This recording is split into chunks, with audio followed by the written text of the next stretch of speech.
Hello everyone and welcome back. It's Gina from orchidandopal.com, and today we're going to be making a necklace with some of the beads and components that came in the recent February 2024 bargain bead box subscription. If you didn't catch that unboxing, I will have the link for that right in the corner so you can check it out before you get into the video. And if you are interested in signing up to that subscription, I also have the link to that below and a coupon code which will save you $2 off your first month. And that coupon code is OPAL2, OPAL2. Now, if you didn't get your hands on this subscription or if you wanted to pick up these materials separately, you can definitely do that. Their sister site at Beadbox Bargains, actually, they have the extras listed right now on their site for you to purchase, including the rose quartz tumbled nuggets in the 6 to 12 millimeter size. Those are going to make up most of the links for this necklace. And I'm going to have everything listed out individually down below as well with the links to each product. One of the great things about this necklace is it actually can be worn a couple different ways. First is the way that you see it here, where you can actually wrap it around your neck a couple of times and have that toggle portion as a focal or a pendant with those rose components hanging down. And alternately, you can actually wear this as a one-strand necklace with that toggle portion in the back or even in the front if you'd like to, and it would just hang down lower as a single strand. Besides the beads and components listed down below, we'll be using some 18 gauge light gold colored plated copper wire. And I'll be using this very handy tool, which I haven't actually featured in a video in a little while. This is the 1.5 millimeter one-step looper tool. And this is going to make making the loops on either side of each of our little components very uniform, and they're going to work up very quickly. So I'll show you how to use this. And I'll also have the link to this particular tool down below if you're interested in picking one up. Besides that, you will just want to have a pair of wire cutters or flush cutters that you can cut your lengths of wire with. And whether you use these particular beads or not, you can definitely make something similar with beads from your own stash. And you can follow this exact same type of technique to make a linked beaded necklace. So with all that out of the way, we can go ahead and gather up our materials if you'll be making one of these along with me. Right now, we're going to make all of our links using those rose quartz nuggets, so you'll want to get those, your wire, and your tools, and we will jump into this tutorial. All right, so first we're going to make all of our rose quartz links. They are going to consist of a single rose quartz nugget on a piece of that wire with a loop formed on either side. So to demonstrate this one-step looper tool, what you can do is first take a segment of wire. I just trimmed off about 8 inches just because it's a little easier to work with. And I'm just positioning the ends so it sits above just a little bit past this portion of the tool. And while I'm holding that in place, I'm taking my other hand and I'm just going to squeeze this so that it forms a loop right at the end, and I'm just going to straighten out this piece of wire here a little bit more.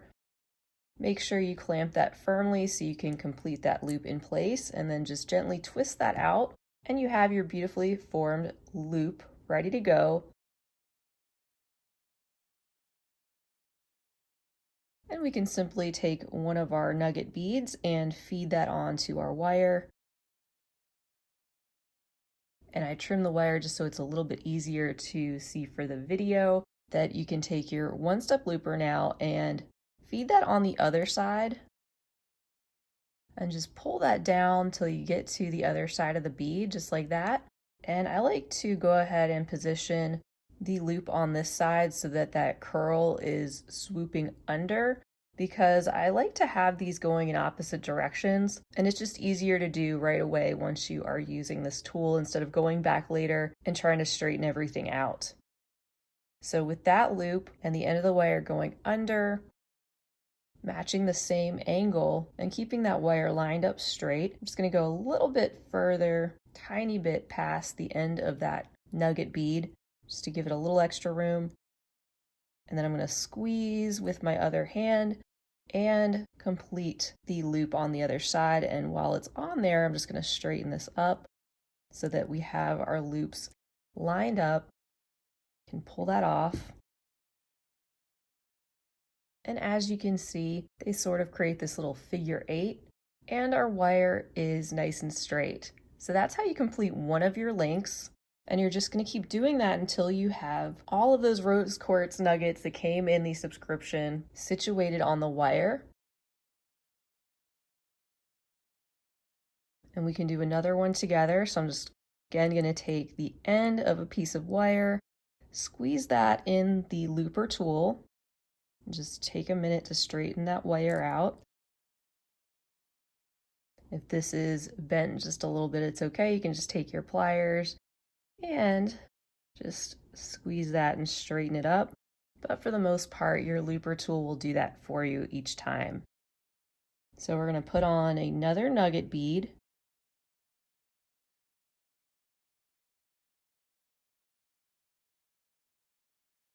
I'm going to hold this side in place so that the wire is curling under, and hold that bead as well, and then feed the other side onto the tool, leaving a tiny little gap there, and just squeezing that to create the loop on the other side.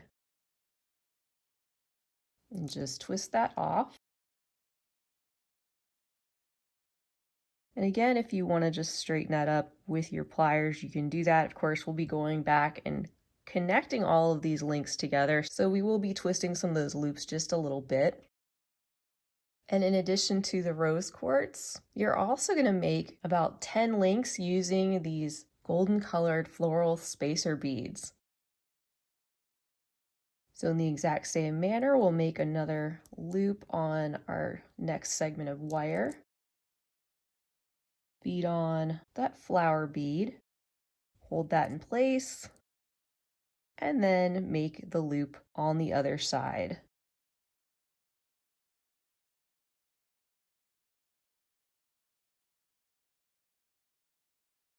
If you don't have a one-step looper tool and you don't intend to get one, you can just use a pair of round nose pliers to make the loops on either end. And one way you can do that is just kind of go like 1/4 of an inch down from the end of your wire, pinch that in between your round nose pliers, make a 90-degree angle with your wire like that,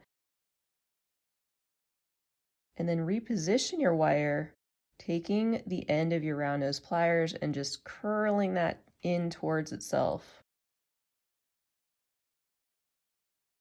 Just like that to make a loop, and then you can take your chain nose pliers or another tool and just straighten that out.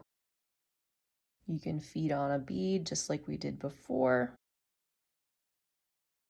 Bend the wire to a 90-degree angle on the other side. I'm going to trim down to about 1/4 of an inch.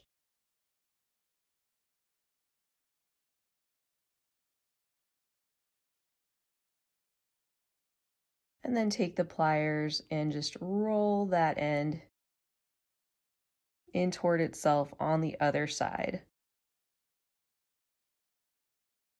So that's a way that you can do that manually. It just takes a little bit more time. It might waste a little bit more of the wire, and your links won't be quite as uniform, but there is nothing wrong with doing it that way. So just keep going until you have all those beads on your wire, and then we can start positioning the beads how we want to connect them and then put this necklace together. And welcome back. So once you have all those beads linked up, you can bring back the rose findings and your toggle clasp, and we can start to put this necklace together. And we can start with these rose findings. Actually, I'm going to leave one as it is. And then since we're going to kind of layer these, and I want one to lay a little bit lower than the other, I'm going to clip off the loop portion of one of them using my wire cutters. And I'm going to go right to about where that split is, but not past that because we want to keep the larger loop intact. So I'm going to clip that right there. And you can just use a little nail file to smooth out any sharper, rougher edges at the spot where you clip the wire. And what we can do now is bring over our toggle loop. Let's see, we want it to lay kind of like this. We're going to connect with a jump ring, that larger rose, like that. And then on top of it, we're gonna link the smaller one. All right, so what you can do now is take one of your jump rings and open it up, and we're gonna layer on our flower components. I'm gonna go through the loop of the one we just trimmed, followed by the loop of the larger one that we left intact. And then I'm going to attach the toggle clasp like this, making sure you have it positioned correctly because it's going to sit towards the front and that flower portion is going to be at the top. I'm going to take my other pliers and then twist that jump ring closed.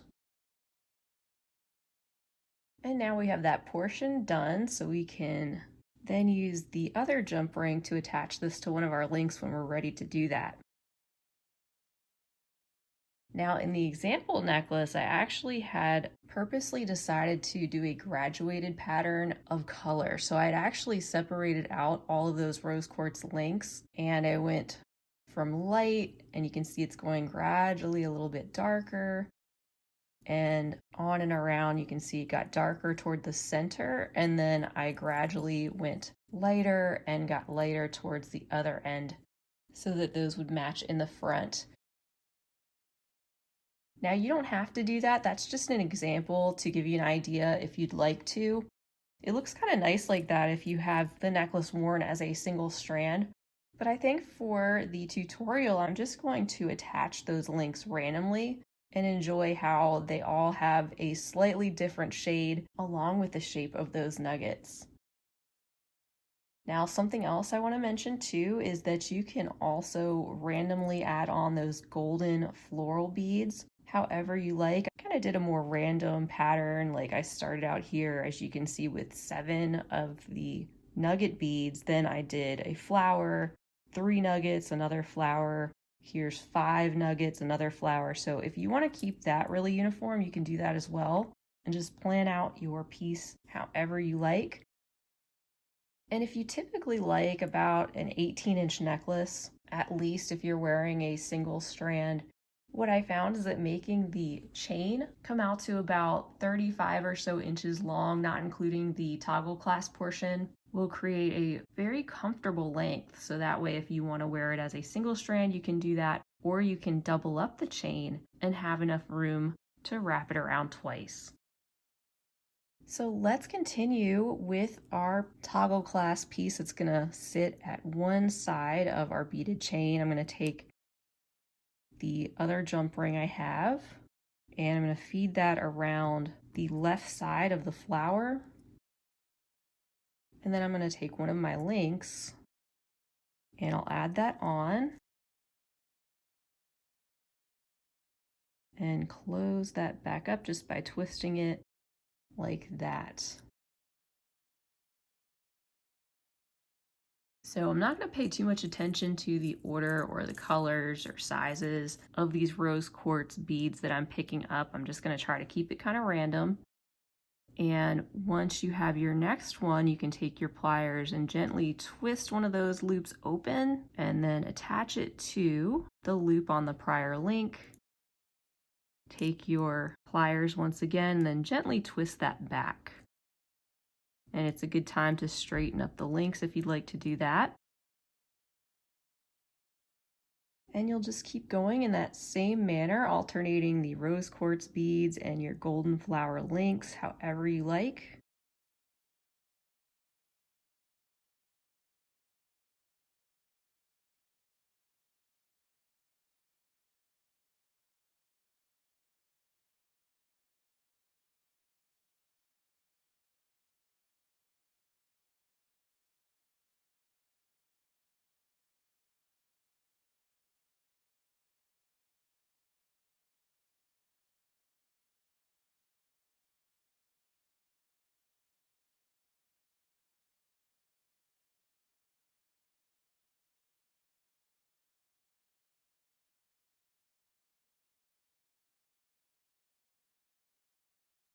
I think I'll add a flower bead next after 5 of these nuggets.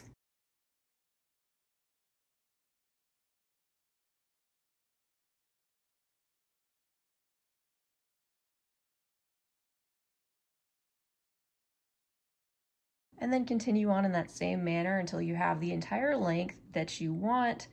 And your very last component that you'll be adding on is the bar portion of your toggle clasp. So at the end of that 35 inches or so, make sure you add this to your very last link. And at that point, your necklace is done, and I'll meet you back and we can admire our work.